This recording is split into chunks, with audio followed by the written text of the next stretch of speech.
Buenas tardes, noches a los presentes. Bueno, primero también agradecer la presencia de todos ustedes en esta conferencia de hoy día, en la cual acá presentaremos una conferencia a cargo del doctor Barcesat, abogado constitucionalista de amplia trayectoria en la defensa de derechos humanos, ex también dirigente de la Liga Argentina por los Derechos del Hombre, de larga trayectoria en el ámbito del derecho, y también, bueno, en el ámbito académico también del derecho, a explicar diversas perspectivas del cambio constitucional. En los últimos tiempos, los medios de comunicación y la opinión pública que ha generado esos medios de comunicación han remarcado la perspectiva de la reelección, y han remarcado esa perspectiva tratando de embarrar la cancha en función de la necesidad de un cambio constitucional. Así que aquí el doctor Barcesat va a explicar diversas perspectivas, la metodología del cambio y bueno, diversas cuestiones sobre el nuevo constitucionalismo en América Latina. Así que buenas noches. Excusen un poco mi afonía, pero es producto de esto, de estar hablando todos los días. Bueno, el tema hoy es el de la reforma constitucional, que claro, llega al escenario de una manera, diría, excesivamente politizada y excesivamente errónea en lo estratégico en la presentación. Creo que producto de algún vaho etílico cuando se estableció que era para Cristina Eterna o alguna otra fórmula similar, con lo que la sociedad se dividió en Montescos y Capuletos, están a favor, los que están en contra de la reelección, y cualquier cosa que se hable de reforma constitucional, así sea el preámbulo, están inficionados, está dividido en función de este dilema o dicotomía que pareciera que la reforma constitucional es solamente hablar de reelección. Termino además ya con una cierta putrefacción semántica porque recupera aquella otra intentona del expresidente Menem de buscar un tercer periodo. Bueno, yo parto de aquella afirmación de Marx, ya que estoy en un centro de estudio de formación marxista, en que la forma en que se realiza una práctica social es constitutiva del resultado de esa práctica, ¿no? Creo que en nuestra historia institucional, estoy convencido que en nuestra historia institucional se ha falseado siempre el mecanismo de la reforma constitucional y que esto ha ido en contra de la posibilidad de una formulación y debate amplio respecto del modelo de país que proyectamos, que necesitamos. Siempre ha habido un condicionamiento y una desvirtuación del texto constitucional que, bueno, ha operado siempre en desmedro de la calidad de la reforma constitucional. Y esto desde 1862 para acá. Siempre ha sido violentado el texto del artículo 30, que hemos puesto como una premisa para saber qué es lo que realmente dice y cuál es la función de ese artículo 30. Lo primero que tendría que señalar es que en todo tramo en que la Constitución se refiere a sí misma, ese tramo es metanorma constitucional, es decir, tiene un valor lógico superior. No es que sea la cláusula más piola o más inteligente, de hecho es bastante buena, pero sí que al referirse a sí misma, de una manera tan generosa que hasta prevé su propia reforma, es decir, el propio artículo 30 puede ser modificado, esta metanorma tiene exigencias y hablar de reforma constitucional es adecuarse a estas exigencias. Parecería que esto es una verdad de perogrullo, pero en política tiene mucha importancia. Yo quiero traerles a memoria que en 1970 un gobierno militar, una pequeña dictadura también, la del trío Onganía, Levingston, Lanusse, propuso una reforma constitucional operada por ellos, creo que bajo la ideología de que el que toca algo grande hace algo grande. Bueno, no se cumple esto en la realidad social. Esa intentona que se orquestó muy hábilmente, diría, el entonces usurpante del poder político, que era el turno de Livingston, se fue a Ushuaia 2 días antes de que se reuniera la 7ª Conferencia Nacional de Abogados, cuyo tema, o casualidad, era necesidad y oportunidad de una reforma constitucional, puntos de la reforma, ¿no? Los 2 temas. Era una actitud concertada entre la dictadura aquella y la Federación Argentina de Colegios de Abogados, tanto que al iniciarse 2 días después el Congreso de la Federación Argentina de Colegios de Abogados, el presidente de la FACA dice: esta es una convención preconstituyente, ¿no? Bueno, se la dimos vuelta, ¿no? Se la dimos vuelta, y en esto creo que la izquierda, particularmente el Partido Comunista, los abogados del Partido Comunista y, en fin, el grupo que se concitó alrededor de esta iniciativa, que ya había ganado la batalla también ahí de Montescos y Capuletos en la Asociación de Abogados de Buenos Aires, se impuso en una conferencia donde volaron sillas, hubo pugilato, no faltó nada. Se impuso y sacó una sola resolución que decía: la Constitución Nacional solo puede ser reformada por el mecanismo y por las autoridades previstas por el artículo 30 de la Constitución. Recuerdo que incluso cuando la otra comisión, la que se puso a pensar cuál debiera ser el texto de la futura Constitución, quiso leer las propuestas, más allá de que estaban presentadas, la relatoría estaba a cargo del doctor Mario Morel, un distinguido profesor de Derecho Constitucional y Procesal Constitucional, le dijimos no puede. Bueno, acabamos de votar que la Constitución solo se reforma por las autoridades del artículo 30, así que lo único que hay que hacer es esperar que vuelva el pueblo, elija sus autoridades y ahí se verá si se reforma o no la Constitución. Para terminar el cuentito, como ocurre siempre, el gobierno militar alquiló 10 juristas, sabiendo que por lo menos 6 le iban a responder favorablemente, que le hicieron un dictamen que habilitaba una reforma constitucional, y por un gesto de pudor pusieron que si esta reforma no es validada por un plebiscito o referéndum en el plazo de 4 años, caduca automáticamente. Y bueno, caducó automáticamente, y creo que nadie fue al sepelio a echarle una lágrima o una flor, ¿no? Pero demuestra, digamos, la fortaleza que tiene el argumento de que el artículo 30 es metanorma de la Constitución, y que si uno quiere hacer otra cosa será cuchuflú, pero no reforma constitucional. Bueno, dicho esto, el artículo 30 comienza diciendo que la Constitución puede ser reformada en el todo o cualquiera de sus partes. Y aquí ya empieza el primero de los bemoles.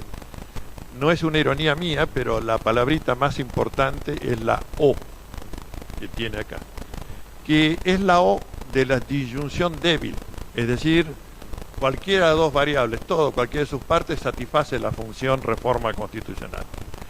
Pero nuestras bestias jurídicas, los constitucionalistas, han dicho o es todo o es una reforma parcial, es decir, disyunción fuerte, ¿no? No las 2 cosas. No es eso el sentido de la expresión, claramente es la disyunción débil. Así por lo menos lo formulé en un dictamen de la Convención Constituyente en el 94, que fue acompañado por diversas fuerzas, no solamente el Frente Grande que integrábamos, sino la mayoría de los partidos provinciales también adhirieron, más allá de que con una filosofía distinta, pero adhirieron a ese dictamen donde decía el problema de la O. Bueno, todo, cualquiera de sus partes, es una mención perfecta, es decir, no establece ningún límite, no hay ninguna cláusula pétrea, como se ha dicho alguna vez en nuestro movimiento constitucional. Recuerdo que Vidar Campo en sus primeros trabajos hablaba de cláusulas pétreas o inmodificables, y después abandonó esa postura cuando, bueno, en algún debate le acreditamos que no tenía mucho rigor lógico lo de pétreo, ¿no? No hay nada pétreo. En todo caso hay construcciones sociales que hacen que uno no regrese a cierta forma.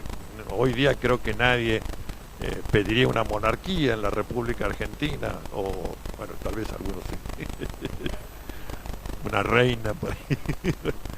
Pero lo que sí cabe señalar es que el formato y mecánica del artículo 30 habilita cualquier reforma que, por supuesto, se corresponda con una fuerza social que la sustente, ¿no?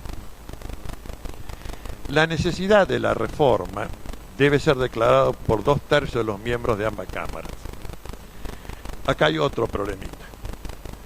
Los dos, no sé si decir caudillos o cuatreros constitucionales que firmaron el Pacto de Olivos en el 94, establecieron que era intangible la parte dogmática de la Constitución, es decir, que la futura Convención Constituyente no podía tocarlo. Obviamente que esto es una gran torpeza. ¿Por qué? Porque si nuestro sistema fuera el de que el Congreso reforma la Constitución, bueno, con 2/3 de los votos, me parece que es una mayoría suficientemente seria, y sería un mecanismo perfectamente válido, pero no es el de la Constitución. El de la Constitución es que el Congreso declara la necesidad de la reforma con estos 2/3, pero fíjense que más abajo dice será efectuada por una convención o asamblea constituyente convocada al efecto, que es el órgano con competencia constitucional para efectuar la reforma. Y esto sí tiene sentido, porque entonces es un órgano que es transitorio, que ejercita el poder constituyente y que analiza la totalidad del texto, porque a veces reformas que se introducen en una parte, la parte institucional, pueden repercutir en la parte dogmática. De hecho, así ocurrió. Nuestra reforma del 94 tiene varias chapuzas. Una de ellas es que el artículo 31, que sigue a bueno, obviamente, pero que también se refiere a la Constitución se refiere a sí misma, que establece la estructura jerárquica, debió ser tocado por la incorporación de los tratados internacionales de derechos humanos con jerarquía de cláusula constitucional. No pudo hacerse porque se estableció en este acto de cuatrerismo constitucional que la parte dogmática no se toca. Y otra de las chapuzas es a qué 2/3 nos estamos refiriendo. Porque cuando se incorporaron cláusulas donde se exigió los 2/3 de los miembros, se dijo de los miembros que integran ambas cámaras del Congreso. Pero no pudo ponerse en el artículo 30, que hubiera sido lo coherente, porque como no se podía tocar ni siquiera cosméticamente el texto de la parte dogmática, este quedó diferente. Y esto da lugar a varias lecturas. Si yo tengo que hablar en conciencia, tendría que ser 2/3 de los miembros que integran ambas cámaras. Pero como el legislador constituyente del 94 no tocó esto, también uno podría decir 2/3 de los presentes, porque también 2/3, si no hay aclaración, puede satisfacerse con 2/3 de los presentes. Es más, un relevamiento hecho muy puntillosamente por un amigo nuestro, el doctor Jorge Francisco Cholvis, también constitucionalista él y titular de la cátedra Arturo Enrique Sampay, con quien estamos trabajando y colaborando en esto y empujando juntos esto de la reforma. Cholvis ha hecho un recuento y un estudio sistemático de todas las reformas constitucionales y siempre la votación fue 2/3 de los presentes. De manera que en puridad de antecedentes y en puridad semántica, 2/3 es también 2/3 de los miembros presentes, ¿no? Ahora que no vengan a protestar, tuvieron la oportunidad de poner 2/3 de los miembros que integran, que hubiera sido lo que esa Asamblea Constituyente del 94 hubiera aprobado de cajón, no se pudo tocar. Ahora quedó este 2/3 como una forma diferenciada de los otros 2/3. Fíjense la palabra declara. La Constitución utiliza la palabra declara en contados y excepcionales supuestos de extrema significación institucional. Se declara la guerra, se declara la paz, se declara la intervención federal, cuídate Macri, se declara el estado de sitio y se declara la necesidad de la reforma constitucional. Yo creo que para todos estos supuestos, la voluntad del legislador constituyente fue que se reuniera la Asamblea Legislativa, es decir, la reunión de ambas cámaras, y declare la necesidad en una sola sesión y debate. Porque siempre esto viene rodeado, sobre todo si estamos hablando de estado de sitio, de declarar la guerra, de declarar la paz, de intervenir una provincia, viene rodeado de una emergencia institucional, ¿no? Y me parece que lo previsto era la función conjunta de ambas cámaras, declarando, en este caso, la necesidad de la reforma. Con este boceto sobre la reforma constitucional, el mecanismo, yo diría que lo ideal, así lo propusimos vanamente en el 94, fuera que el Congreso se limitara a declarar la necesidad de la reforma, que luego hubiera un periodo de 1 a 2 años de debate en la sociedad sobre qué contenidos volcar al futuro texto constitucional, votar y expresar y debatir el proyecto normativo, político y económico. Creo que esto es lo que hace que una constitución sea obra de todo un pueblo, ¿no? Y acá no hay filósofos ilustrados que haya que llevarlos a un cenáculo para que hagan la reforma constitucional. Acá hay que empaparse en las necesidades del pueblo y nadie mejor que cada sector expresa esas necesidades para saber qué texto normativo proponer. Que los escribas después pulamos las cosas, está bien, pero yo creo que es una visión elitista, perversa, la de pensar que solamente los constitucionalistas y los filósofos del derecho están habilitados para, con la varita mágica, tocar la Constitución, ¿no? Creo que esa visión hay que desterrarla, ¿no?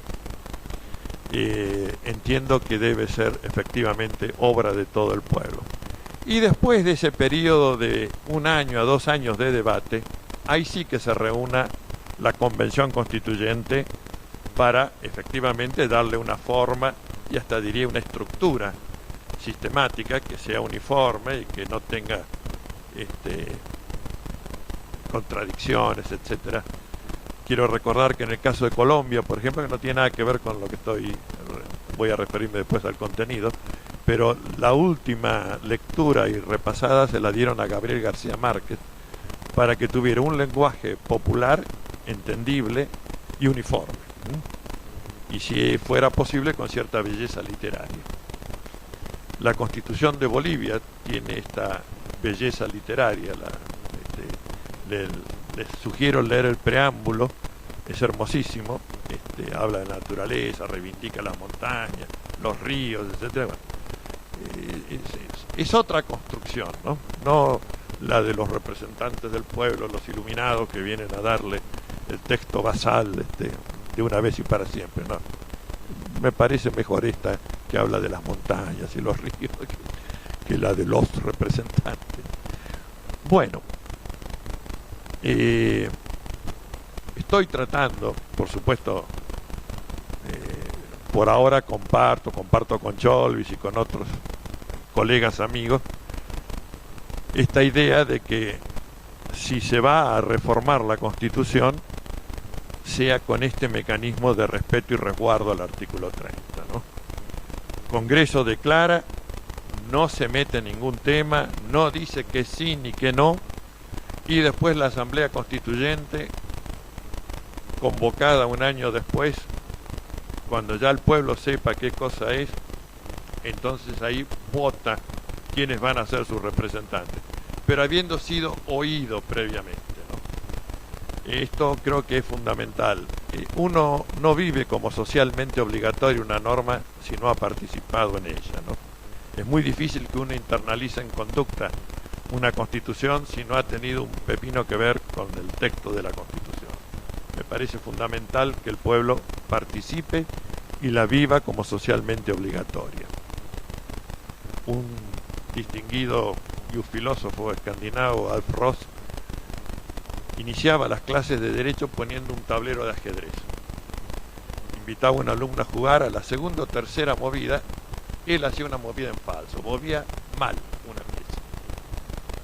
Claro, el alumno lo miraba como diciendo, para esto me invitaste a jugar, estás haciendo trampa, profesor. Y a partir de ahí él empezaba a hacerlos reflexionar sobre por qué hay que mover de determinada manera y no de otra.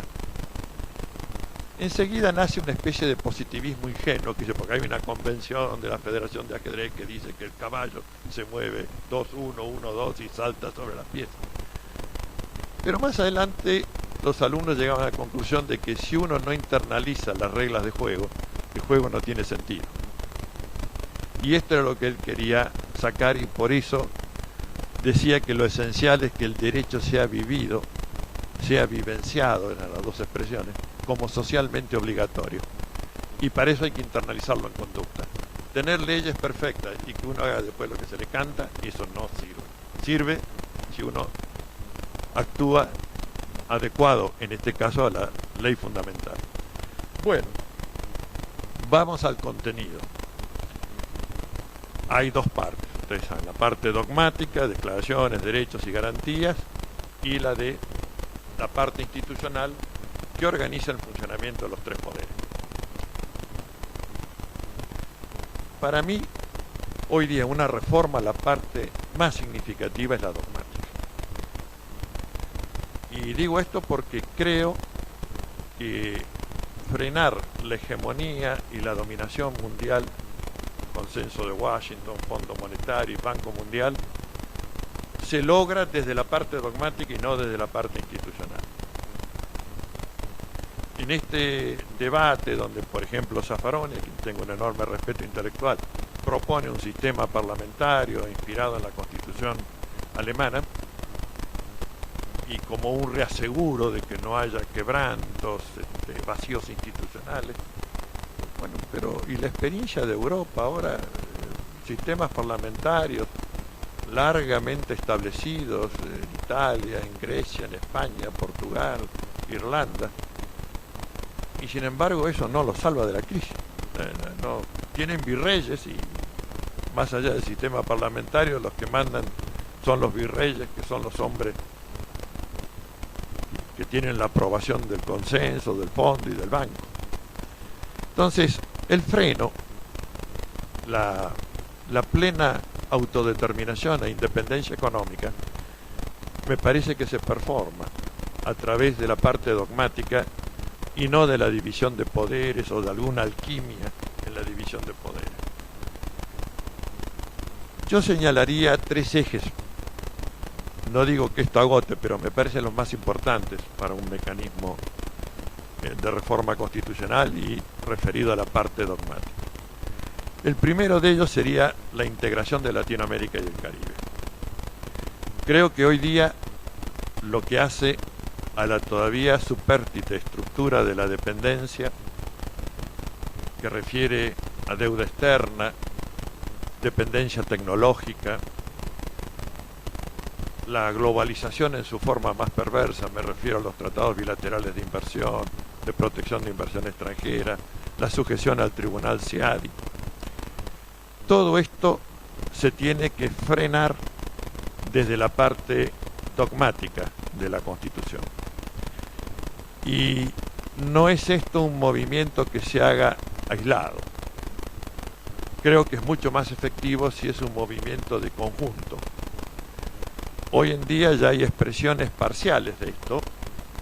Venezuela ha repudiado los tratados bilaterales, el CIADI, Ecuador también, Bolivia, Brasil por su poderío los citó, los renegoció y se quedó con 3 tratados y los demás los tiró a la basura. Pero bueno, la Argentina tiene 59, 42 en juicio y 5 laudos adversos, ¿no? tenemos la friolera de 65.000 millones de dólares en juego en este chiste, ¿no? Que no sería grave si fuera ante un tribunal nacional, por más que no sean una maravilla, pero nunca van a ser como el CIADI, nunca.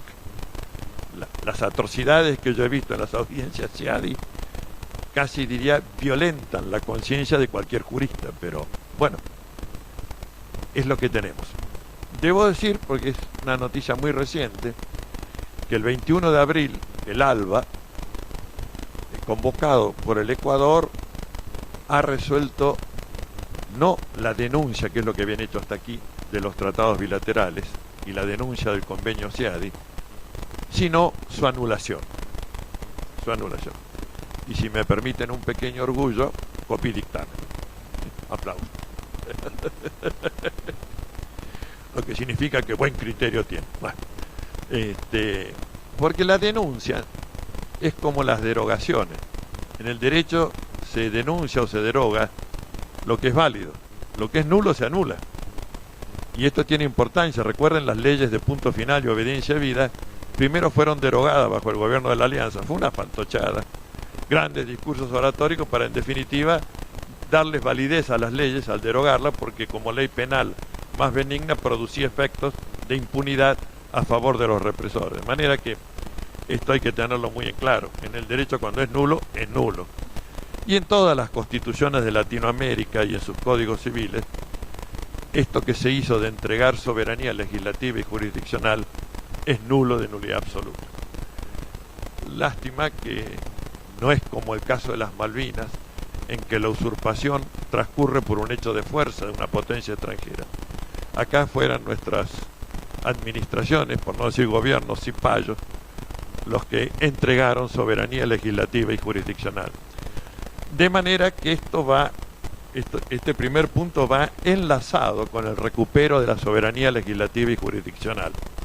Tema que después voy a abordar muy sintéticamente en otro escenario institucional, que es el de la reforma y unificación de los códigos civil y comercial de la nación, ¿no?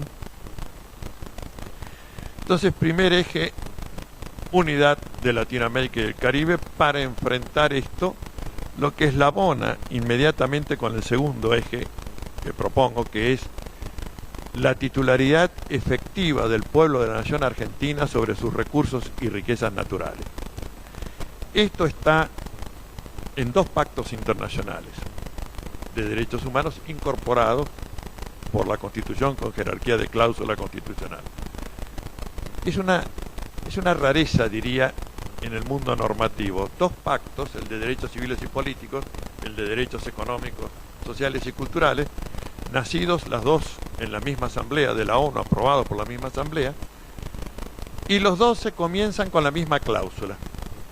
Y bueno, yo digo, bueno, con decirlo una vez era no, había que poner una nota de énfasis en qué significa el derecho de autodeterminación y de independencia económica, y por eso tanto en el de derechos civiles y políticos como el de derechos económicos, sociales y culturales comienza expresando que es de titularidad de los pueblos sus recursos y riquezas naturales, y que a ellos les corresponde decidir sobre su forma de producción y distribución. Esto es la carta magna del derecho de autodeterminación e independencia económica.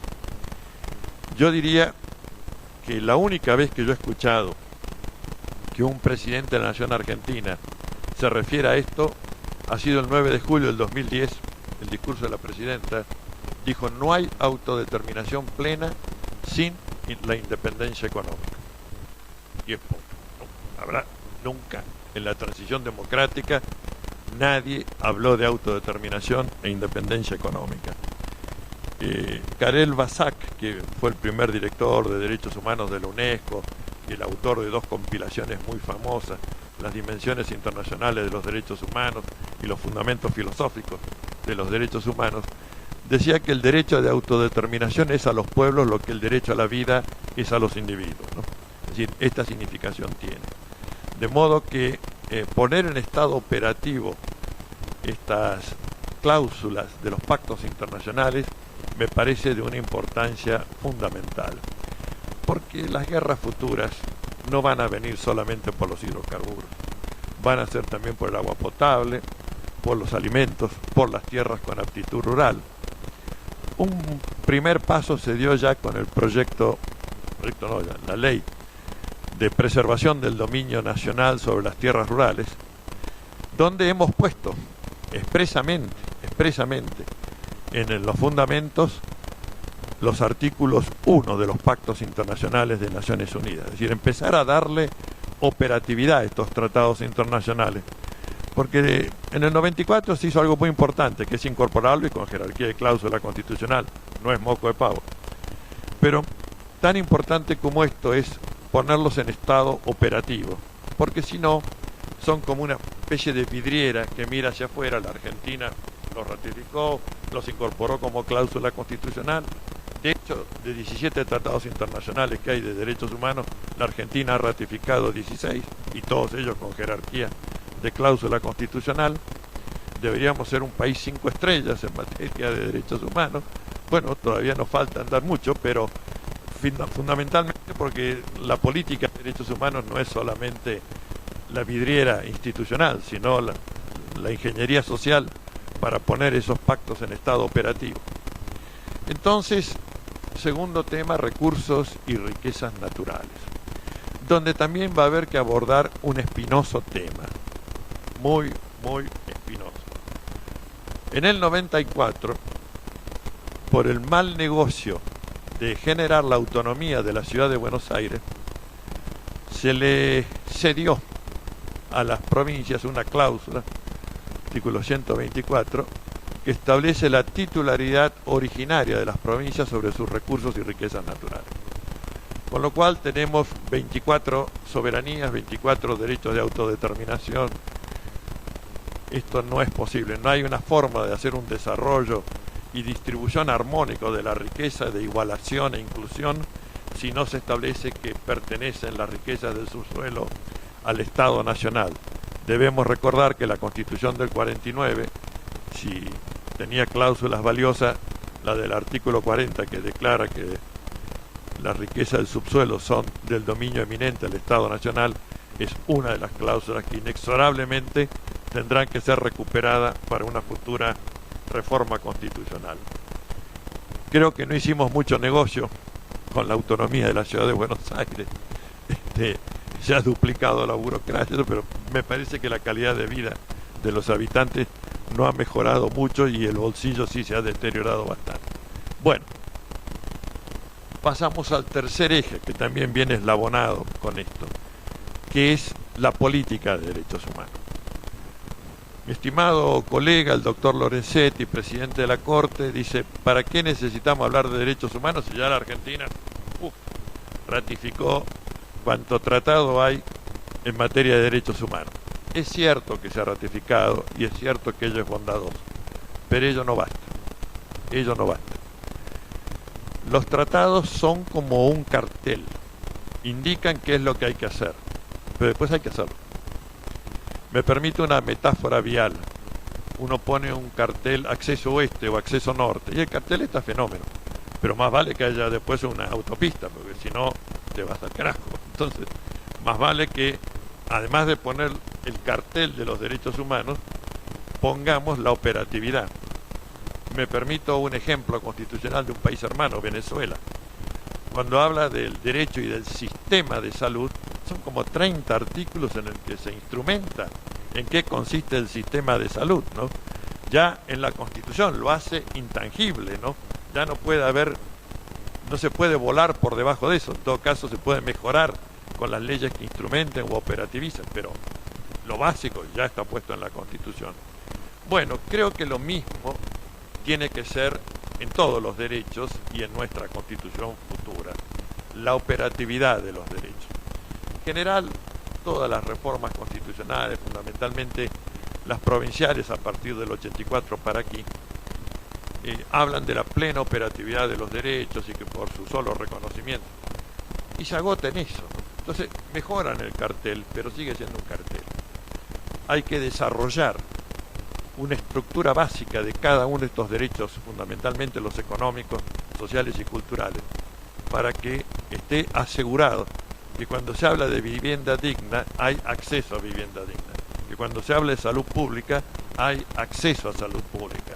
Cuando se habla de trabajo y trabajo digno, hay acceso al trabajo digno. Bueno, como ustedes ven, la palabra acceso es la palabra más importante en la política de derechos humanos, porque efectivamente acceso significa que hay situación de desposesión y hay que entrar.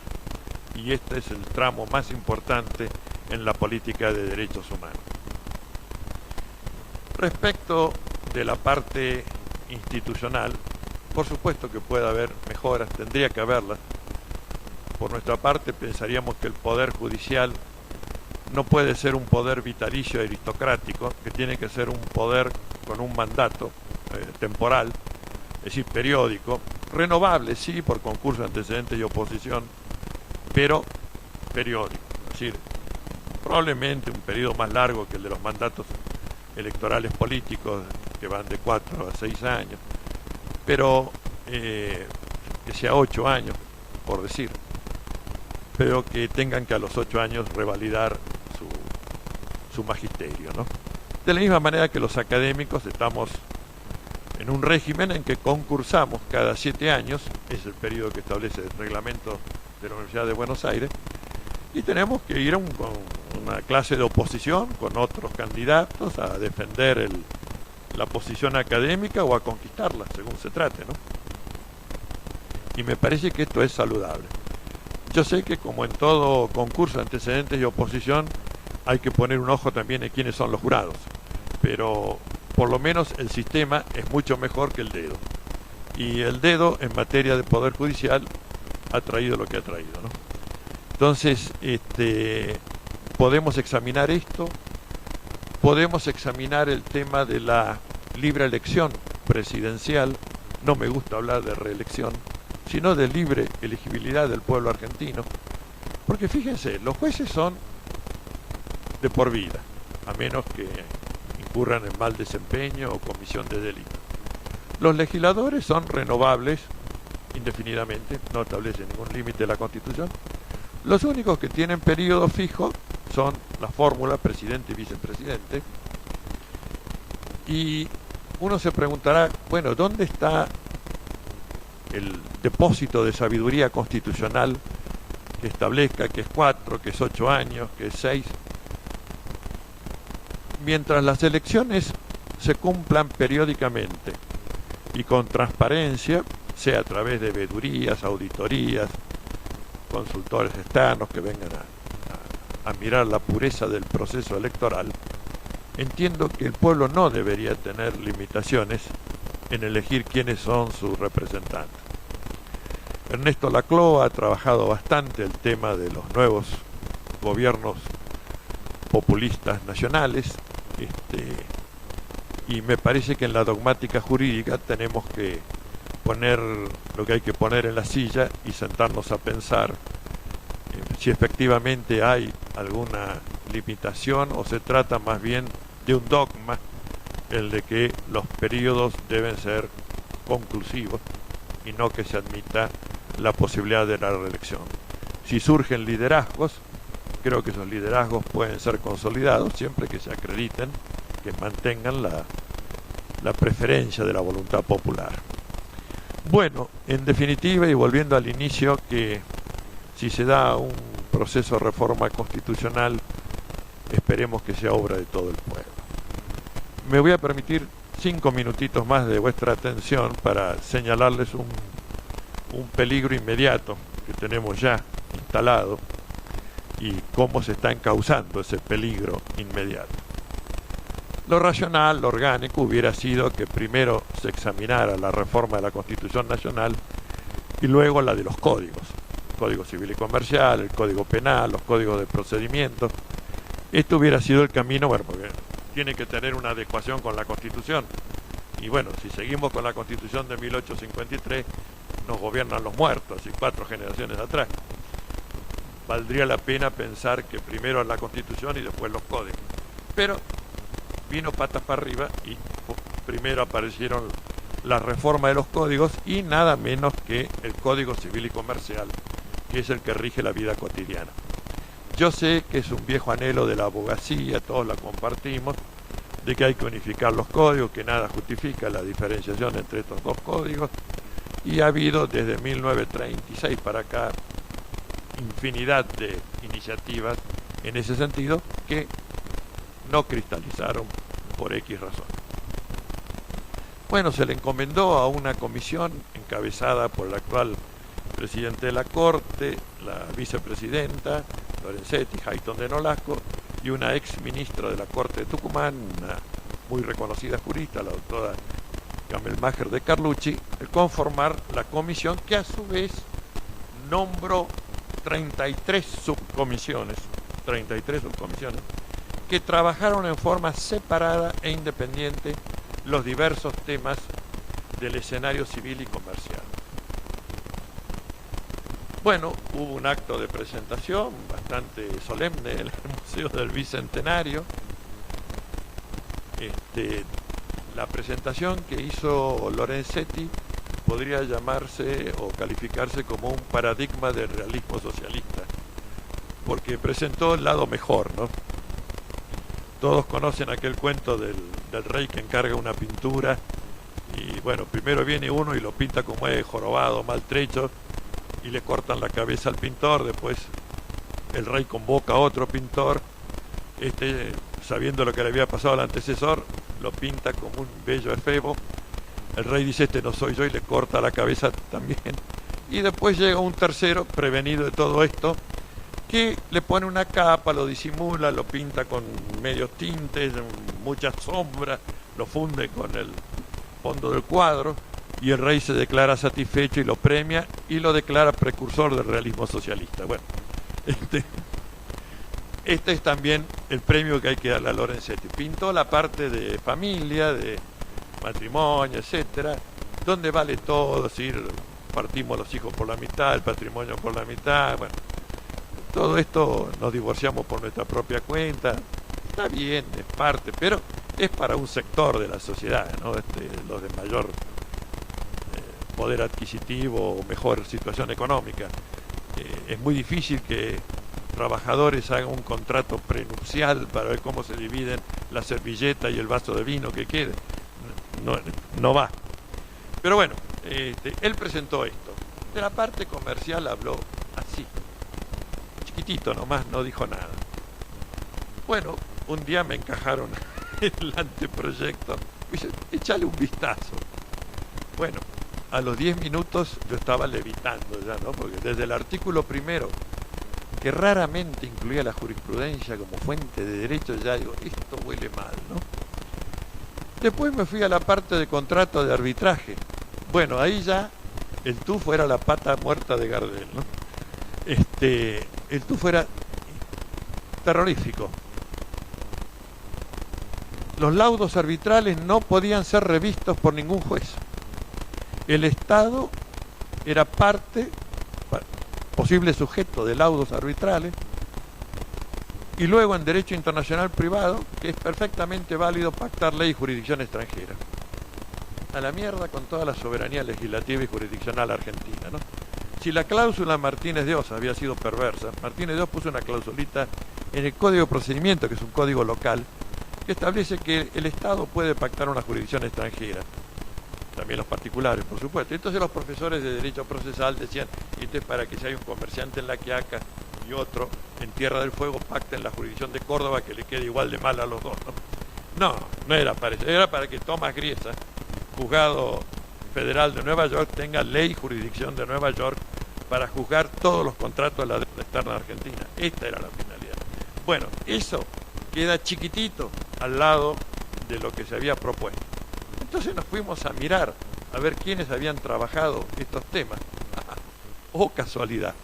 Eran el doctor Manovil, ahora le voy a decir el currículum, doctor Fargosi y el doctor Rivera.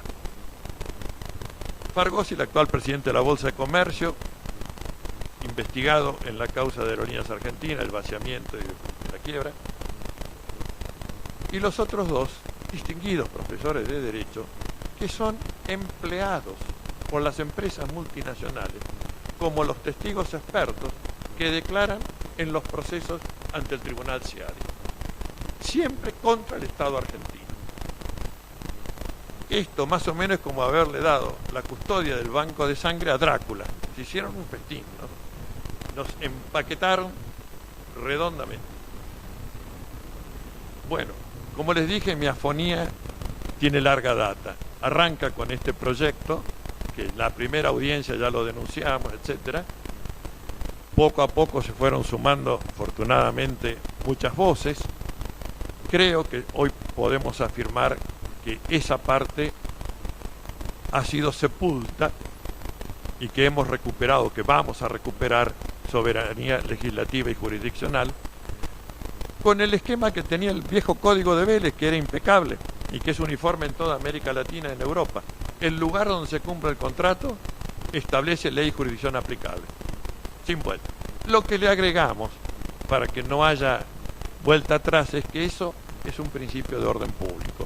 Es decir, nadie puede pactar contra esto. Bueno, hemos introducido otras modificaciones bastante importantes en el título introductorio, que es la filosofía del proyecto. Casi podría decirse que es el Código de los Derechos Humanos.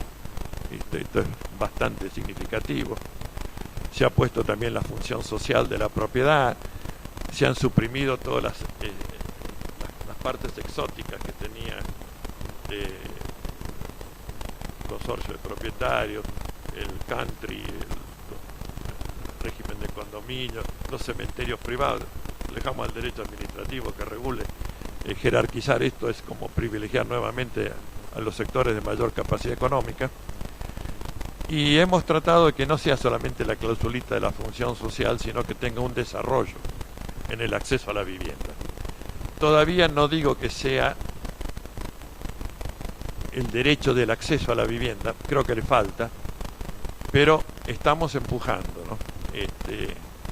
Va a haber un segundo round, que es cuando el proyecto revisado a través de una comisión mixta de Ministerio de Justicia y Cámaras de Diputados y Senadores, yo he estado como asesor, vaya nuevamente al Congreso. Espero poder completar las cositas que quedaron dando vuelta, ¿no? Una cláusula de salud pública, la antijuricidad objetiva de la desposesión de los derechos humanos.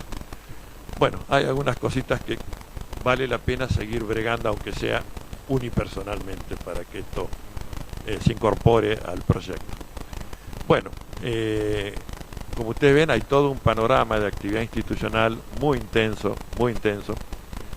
Yo espero que el proyecto de reforma de la Constitución Nacional tome cuerpo, no a través de la idea del debate sobre si reelección sí, reelección no, o libre elegibilidad del pueblo argentino, que es como preferimos nominarlo, pero en todo caso que si hay una futura convención constituyente, nuestro esfuerzo, nuestra mirada está comprometida en la parte dogmática de la Constitución y para satisfacer estos dos principios, autodeterminación e independencia económica. Gracias.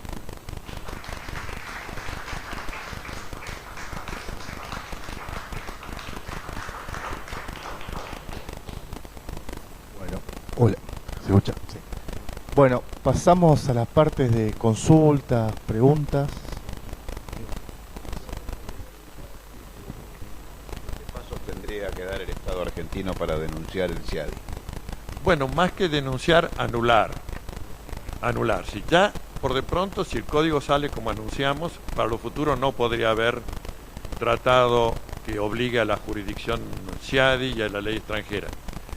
Pero además hemos presentado un proyecto de ley donde anulamos lo anterior. La opinión política sobre esto es, lo vamos a apoyar, pero si hay un movimiento en Latinoamérica en este sentido. La declaración del ALBA es un paso importante. Yo sé que la postura, digamos, en la cabeza es, bueno, algo más que los del ALBA, ¿no? Los del ALBA los podemos considerar en el mismo barco, pero por ahí a ver si se sube Perú o Colombia, que están también en situación medio hackeada, y entonces la Argentina se sumaría, ¿no? De modo que estamos desarrollando un trabajo muy intenso en esto para que efectivamente anulemos los tratados y recuperemos la soberanía legislativa y jurisdiccional también para atrás.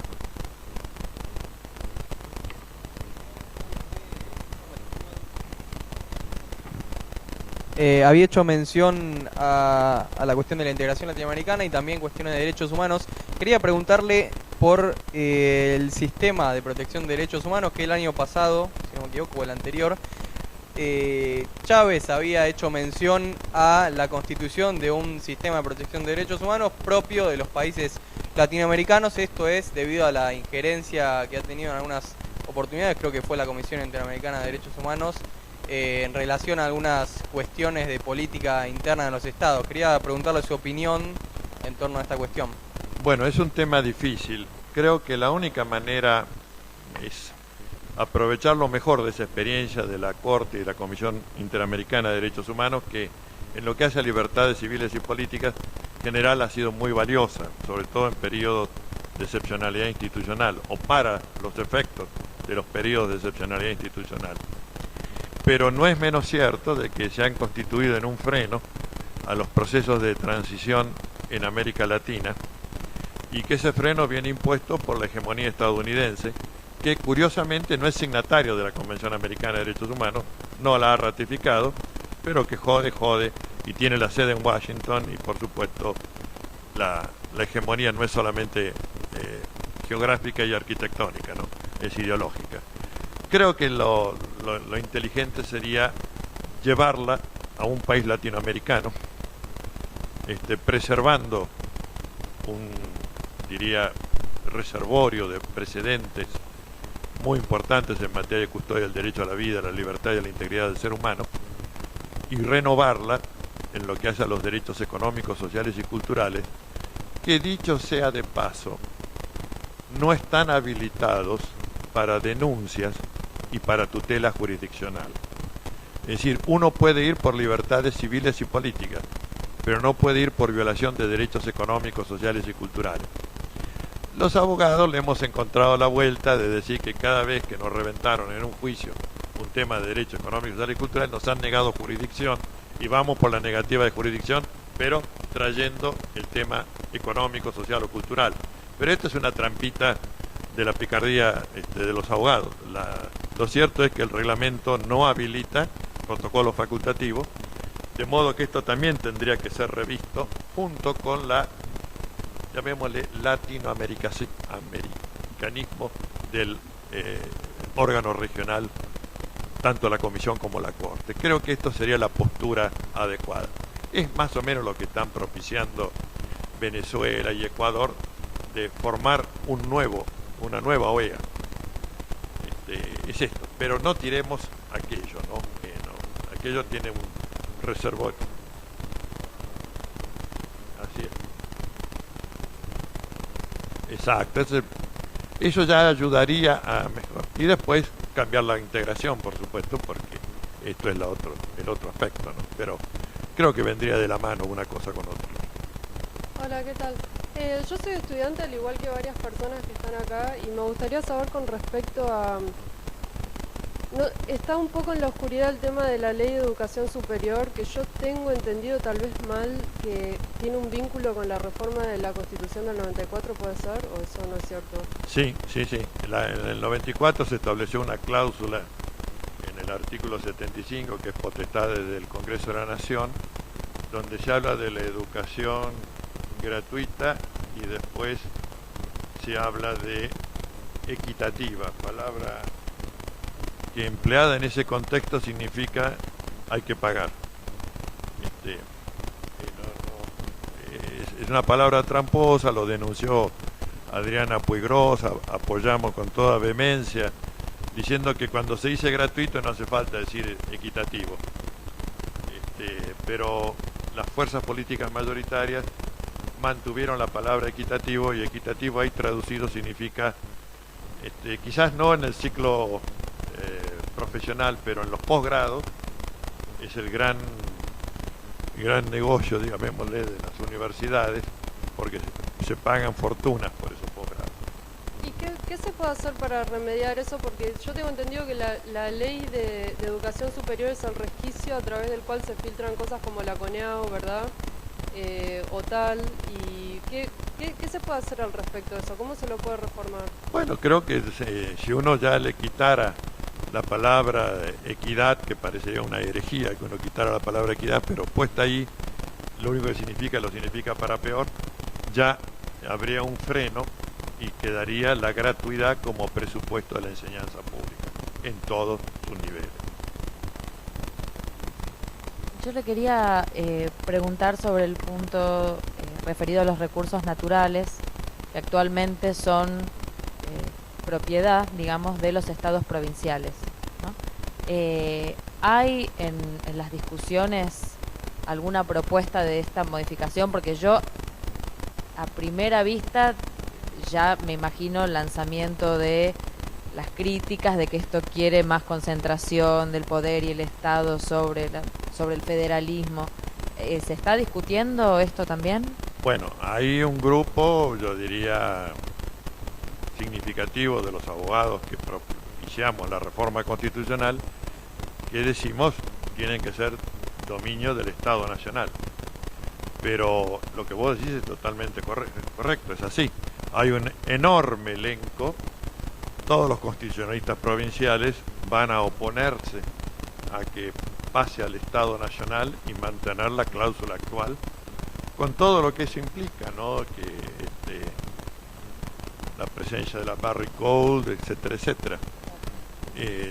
No con eso pongo la mano al fuego de que no estarían si fuera a nivel nacional, posiblemente también estaría la Barry Code y algunas otras estropeadoras del ambiente, pero me parece más fácil de manejarlo a nivel nacional, pero sobre todo por la redistribución de la riqueza, no creo que tiene que ser nacional. Ahora, tengo queridísimos amigos y personas muy respetables, de que uno les toca este tema, vienen de las provincias y saltan indignados. No, eso no se toca. Bueno. Claro, por supuesto. Desde ya que es racional que sea así, ¿no? Pero bueno, choca con los localismos. Además ya lo conquistaron en el 94, no va a ser fácil. Doctor, con respecto a la relación del texto constitucional en su parte dogmática y el Estado y el sostenimiento de la Iglesia Católica, con respecto a la soberanía y la dirección que usted viene diciendo, y con respecto al Papa nuevo, que posible bueno, habría de intentar por lo menos una modificación en tal sentido. Sí, hay que intentarlo. Ahora, es un tema, lo digo por la experiencia del 94, durísimo, ¿no? Fíjense que cuando lo que se dijo, que ya estaba en el núcleo de coincidencias básicas, suprimir el requisito confesional para presidente y vicepresidente. Ustedes van a ver que no se suprimió del todo. El que se postule para presidente o vicepresidente, si accede, tiene que jurar por sus creencias religiosas. Nosotros propusimos, hasta también quedara fónico, que fuera creencias a secas. Y uno dice, o diversificar, religiosas, políticas, morales. No, religiosas. Y con la Iglesia, ya haberle arrancado lo de católico, apostólico, romano, era una especie de sacrificio último, y que no se les pidiera suprimirlo del requisito religioso, porque cómo va a venir alguien sin creencia en un ser superior a gobernar el país, ¿no? Bueno, yo comparto que hay que separar la Iglesia del Estado. También es parte del debate del Código Civil, porque la Iglesia Católica está privilegiada como persona de derecho público y los demás credos como personas de derecho privado.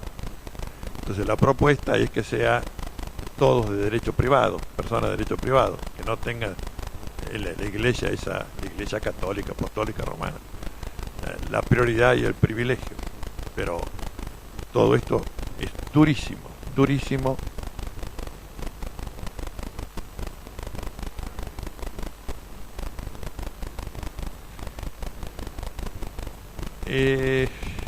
Sinceramente no sabría responder. En el 94, tipos que yo tenía por laicos absolutos, ateos confesos, diría, no se toca, ¿no? Yo no sé por qué en última instancia todos se aferran a la idea de un ser superior. No.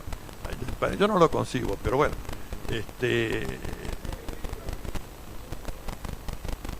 Ya sí, pero no, el gabinete actual la mayoría juró sobre la Biblia, ¿no?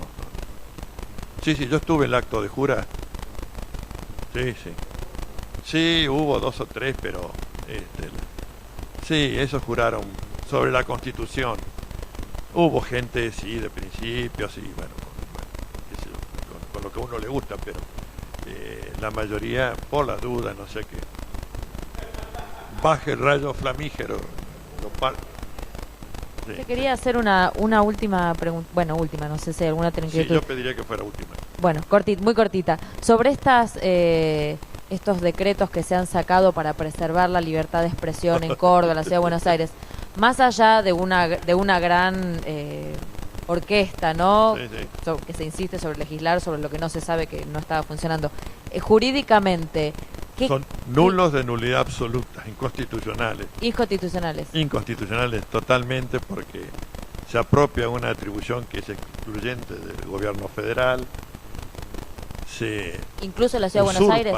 Claro, se usurpa atribuciones que solamente le competen a la autoridad nacional, se quiebra el artículo 31, la otra metanorma constitucional de la estructura jerárquica del orden argentino. Se crea un fuero especial que sería como las comisiones que están prohibidas por la Constitución Nacional, porque atribuirle a un fuero especial la libertad de imprenta de esta forma es una comisión especial. Pretender que los impuestos sea la ciudad de Buenos Aires la que decida si se cobra o no se cobra, es toda una locura, ¿no? Publicitaria, supongo, pero que ha aprendido y han ocupado el escenario del debate institucional. Creo que esto es tremendo y lamentable, pero comparto el pronunciamiento que ha hecho la Asociación Americana de Juristas, rama argentina, de que es una actitud sediciosa. Así lo hemos dicho en todos los reportajes, es decir, no se trata solamente de una norma inconstitucional, sino que se alza contra el gobierno federal. Sí, pobre porque señala solamente el aspecto tributario y le da pie a que los que apoyan a Macri digan, bueno, todo lo demás es constitucional y lo que importa fundamentalmente es todo lo demás.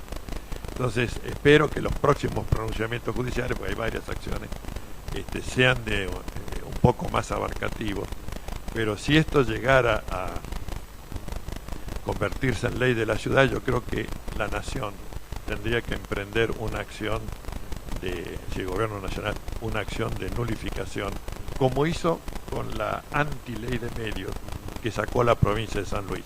A poco que salió la ley, San Luis se largó con la suya y se mandó una ley anti-ley nacional de medios, y planteado el tema en la Corte Suprema, se la suspendió de inmediato, ¿no? Se obtuvo una medida cautelar de suspensión. Creo que acá debe que seguirse el mismo camino, pero claro, en este momento plantear una demanda es como jerarquizar la porquirita esta, ¿no? Los fuegos de artificio. Ahora, si se llegan a convertir en ley de la ciudad de Buenos Aires, ahí sí hay que salir con artillería mayor.